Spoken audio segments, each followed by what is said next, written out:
In the video, they describe having imposter syndrome as someone who constantly feels like left out of the group and like having self-doubt. I'm feeling like you aren't good enough to participate in certain things and stuff. And this is honestly something that I've always struggled with all throughout high school, definitely. And I'm barely slowly learning how to overcome it. So, an example I have of me overcoming it was doing the school play Peter and the Starcatcher my senior year. So, I've always really liked drama and theater, but I was never in theater or drama club my freshman through junior year of high school. And I would always tell myself, like, okay, I'm going to audition for the school play. But then I would always talk myself out of it. I'd always be like, well, what practice do you have? You've never been on stage. You're not good enough. You weren't in theater. Like, you don't know what you're doing. So I never auditioned. I'm like, I don't know anyone in there. And honestly, just had so much, like, self-doubt. So my senior year rolls around, and they placed the auditions for Peter and the Starcatcher. And I was like, I want to audition. And then I went home, and I told my mom. And then I came to my room, and I'm like, I can't audition. What do I have? I was experiencing it so bad. I'm like, no, you're gonna make a fool out of yourself. Like, just don't do it. Like, you don't know anything. And I remember I was talking. I told my sister, like, I don't think I'm gonna do it. Like, I'm not gonna get a role.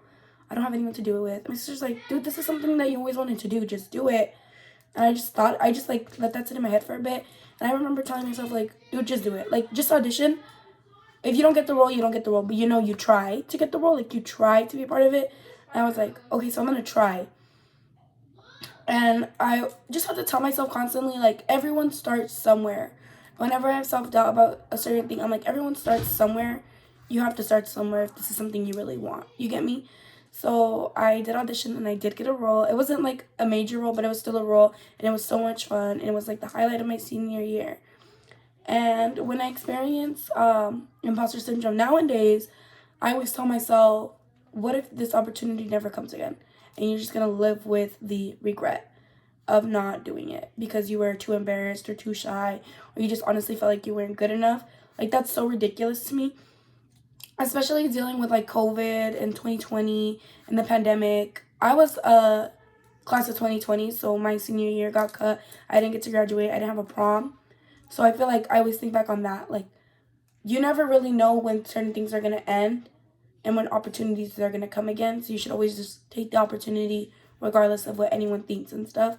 And there were plenty of times in high school when I didn't take the opportunity because I was too shy, or, oh, I automatically know I'm not going to win. One example of that, I actually wanted to apply for Arizona Association Student Council president, AACC president, and I never actually submitted my application in because I was too embarrassed and I had so much self-doubt, and I do regret it, but obviously it's so far in the past that it's like not that serious anymore. But I did talk myself out of it, and I do regret it.